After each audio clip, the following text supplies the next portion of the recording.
In ancient Lydia, a kingdom located in what is now western Turkey, lived a shepherd named Gyges. His life was simple and routine, dedicated to the care of the royal flocks in the hills near the capital, Sardes. Each day, Gyges would set out at dawn with his sheep, guiding them through green pastures and protecting them from predators. Although his work was humble, Gyges performed it with dedication, earning the respect of other shepherds and servants of the king. One ordinary day, Gyges was tending his flock in the hills of Lydia. The sun was shining and a gentle breeze was stirring the grass. Suddenly, the ground began to tremble. The animals became restless, bleating and running scared. Gyges tried to calm them as the trembling increased. The earth shook hard, opening cracks in the ground. Rocks and trees fell all around them. The shepherd struggled to keep his balance, clinging to his staff. When the earthquake was over, Gyges looked around, surprised by the changes in the landscape. Among the rubble, he noticed something unusual, a large crack that wasn't there before. Gyges cautiously approached the crack in the ground. The shaking had stopped, but the air still smelled of disturbed earth. As he advanced, he noticed that the opening was larger than it appeared at first glance. He stopped at the edge and looked down. In the darkness, something glowed. Gyges squinted, trying to make out what it was. Gradually, his sight adjusted and he could see a metallic shape. It was a bronze statue, huge, and shaped like a horse. Curiosity overcame fear. Gyges looked for a way down. Carefully, he braced his feet on the protruding rocks and began the descent. Sweat beaded on his forehead as he concentrated on not slipping. When he reached the bottom, he came face to face with the statue. It was larger than he had imagined, almost the size of a real horse. The bronze was covered in dirt and dust, but still retained a faint glow. Gyges circled the statue, examining it. He noticed that it had an opening in the side, like a door. He hesitated for a moment, but his curiosity got the better of him. He pushed the bronze door, which opened with a creak. The inside of the statue was dark. Gyges waited for his eyes to adjust. Slowly, he made out a shape on the floor of the cavity. It was the body of a man. Surprised, Gyges moved closer. The man was lying on his back, his arms folded across his chest. He was so much larger than anyone Gyges had ever seen before, almost gigantic. The shepherd observed the man's features. His face looked calm, as if he were asleep. He wore ancient clothes, made of fabrics Gyges did not recognize. Something caught his attention. On the man's right hand, a gold ring glittered. The light coming through the statue's opening reflected off it, making it stand out in the gloom. Gyges bent down to get a better look. The ring was simple, a plain unadorned band. But there was something about it that attracted him, a feeling he could not explain. Without so much thought, Gyges reached out for the ring. His fingers brushed the giant's cool hand. Carefully, he slid the ring off his finger. The weight of the gold in his palm surprised him. It was heavier than it looked. Gyges examined it closely, turning it between his fingers. There were no inscriptions or markings on it, just the shine of polished metal. Almost without noticing, Gyges put the ring on his finger. It was a little big on him, but not so big that it fell off. He felt a strange warmth as he put it on, as if the metal were alive. Gyges looked once more at the body in the statue. He wondered who that man would have become and why he was there. But he had no answers, only more questions. He decided it was time to leave. He climbed back up the rocks, this time with more difficulty. The ring on his finger was in the way a bit, but he didn't want to take it off. When he reached the surface, the sun was lower on the horizon. He had spent more time than he thought in the aperture. Gyges looked around, making sure no one had seen him. His sheep were still grazing quietly, oblivious of everything that had happened. Gyges dusted off his clothes and began to gather the flock. It was time to go home. Gyges examined the gold ring he had taken from the body on the statue. It was a simple object, with no gaudy ornaments. As he sat with other shepherds during a break, he absently played with the ring on his finger. Suddenly, he noticed something strange. As he turned the ring toward the inside of his hand, the other herders stopped looking at it and talking to him. They acted as if he had disappeared. Confused, Gyges looked at his hands and could not see them. He had become invisible. Surprised, he turned the ring back out.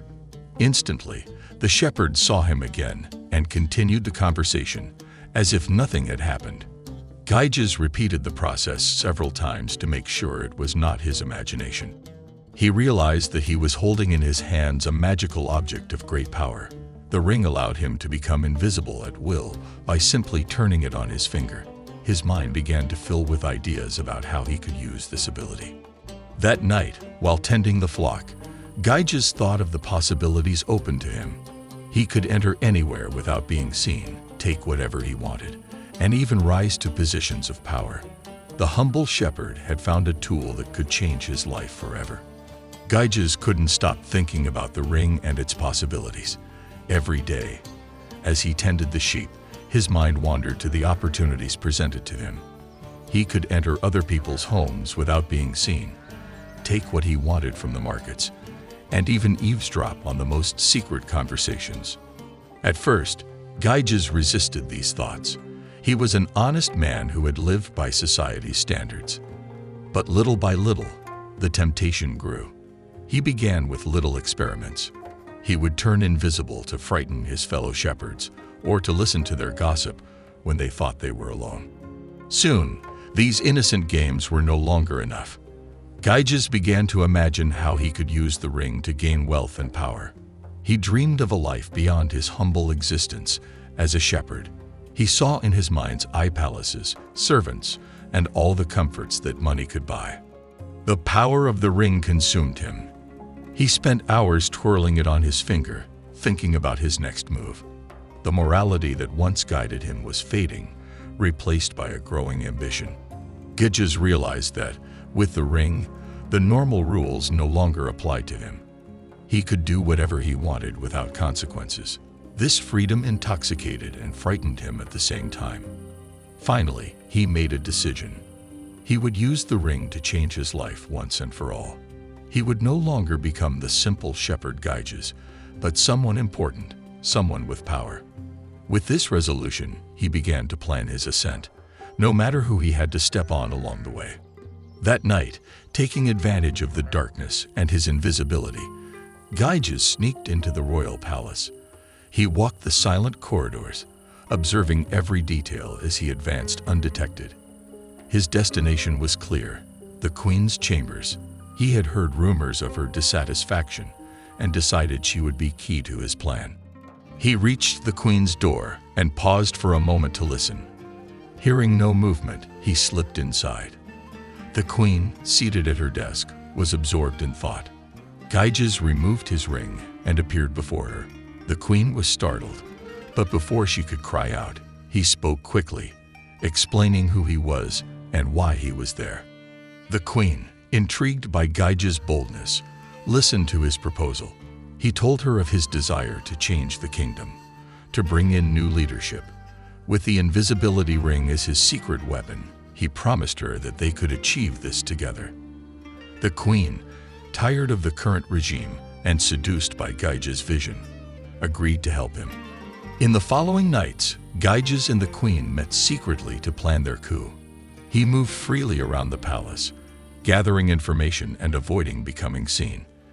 The queen provided him with access to places and secrets known only to her. As they worked out the final details, Gyges felt that success was within his grasp. With each step, his confidence grew and his plan became more solid. He knew that the next time he used the ring, it would be to execute the ultimate move that would bring him to power. With everything in place, Gyges was ready to face any challenge. His ambition and the promise of a better future drove him. In the shadows of the palace, he waited patiently for the perfect moment to take the next step on his path to the throne. On the night of the crime, Gyges again used the ring to become invisible. He slipped through the corridors of the palace carefully, making sure not to make the slightest noise that could alert the guards. The queen, who had ensured that no one interrupted the king, waited nervously in her chambers, knowing the risk they were both taking. Arriving at the door of the king's chambers, Gyges found that, as the queen had said, there were no guards nearby. The king was too confident in the security of his palace. Gyges opened the door slowly and entered. Inside, the king was seated, reading a scroll by the light of an oil lamp. Gyges approached unseen. He was very nervous. The king, oblivious to the danger, continued to concentrate on his reading. Gyges stood behind him and, with a quick movement, drew the dagger he had hidden in his clothes. The blade of the weapon, sharp and lethal, glinted for an instant in the light before plunging into the king's neck. The surprise in the monarch's eyes was the only reaction he could express before he fell to the ground, drowning in his blood. Gyges stood for a few seconds watching, making sure the king was dead. When he was sure, he withdrew the dagger and wiped it on the king's clothes. Still invisible, he left the monarch's room and returned to the queen's room the same way. The queen greeted him with relief and fear. They knew that, although the king was dead, the danger was not over. They had to act fast to consolidate their power before someone discovered the body and started asking questions. Together, Gyges and the queen arranged everything to make it look like the king had died in an accident. They called in the servants and announced the news with prepared drama. The commotion in the palace was immediate, but with the queen in command and Gyges, now with no need to hide his presence, beside her, no one dared to question the circumstances of the king's death. In the days that followed, Gyges used his cunning to win the support of the nobles and the military. The queen, with her influence and authority, strengthened his position, and soon, Gyges was proclaimed the new king of Lydia. The plan had worked to perfection, and the man who had begun as a simple conspirator now found himself on the throne, ready to usher in a new era under her rule.